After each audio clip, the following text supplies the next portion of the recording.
ஏன் இவங்க எல்லாம் எடப்பாடியை வாயை திறக்க பயப்படுறாங்கன்னா அந்த ஆளுக்கு இவங்களோட பல விஷயங்கள் தெரியும். வாயை திறந்தாங்கன்னா இவங்க செத்துருவாங்க, அதனால சொல்ல மாட்டேங்கிறாரு. ஒண்ணு.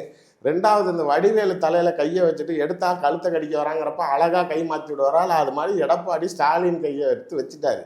இப்ப எடுக்கிறப்ப அது கடிக்கும். இவரு 2021 நாளைக்கு தேமுதிக வேணாம், வடிவேலு சொல்லுவான்ல, அண்ணன் நான் தயவு செய்து கேட்கறேன்னு வேணான்னு என்ன சொல்றதை கேள்வி விட்டுறேங்கிற மாதிரி எடப்பாடி பிஜேபி கிட்ட கெஞ்சினாரு.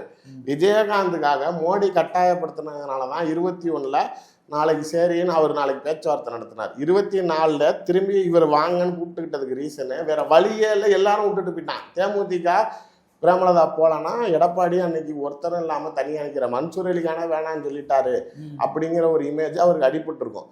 அதனால ராஜ்யசபா ஆசையை காட்டி கொண்டுட்டு போனாரே தவிர இந்த அம்மாவுக்கு பெரிய பேராசைகள் தான் இவங்களுடைய டிமாண்ட்ஸு.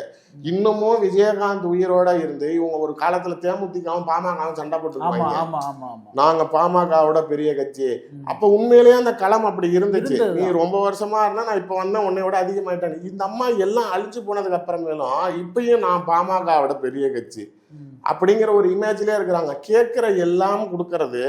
என்னை பொறுத்த வரைக்கும் தனிப்பட்ட முறையில் ஏவாவேலு தான் இவங்க இந்த மாதிரி சும்மா இருந்தப்பய இவர் தான் போய் நாளைக்கு பார்த்தீங்களா எங்களோட விசிகா இருக்காங்க, அவங்க பாருங்க எங்கள் கூட இருந்து அங்கீகரிக்கப்பட்ட கட்சி ஆகிட்டாங்க, நீங்கள் ஏன் எடப்பாடியை நம்பியிருக்கீங்க, நீங்கள் வாங்கன்னு இவர் தான் இழுத்தாரு அப்படின்னாங்க. இப்போ இவர் பேசி இழுத்துட்டு வந்து முதலமைச்சரை கன்வின்ஸ் பண்ணி பணம் கேட்டப்போ முதலமைச்சர் சொல்லியிருக்காரு அவ்வளோ காசுலாம் எதுக்கு அவங்களுக்கு கொடுக்கணும் அப்படின்னப்ப நீங்கள் காசு பற்றிலாம் கவலைப்படாதீங்க, அதை கொடுங்க. அது என்ன பிடபிள்யூடி மினிஸ்டராக இருக்காரு, ஒரு கையெழுத்து போட்டாருன்னா 250 கோடி கான்ட்ராக்டர் கூப்பிட்டா அந்த அம்மா கொடுக்குறான்னா கொடுத்துட்டு போயிடுவான்.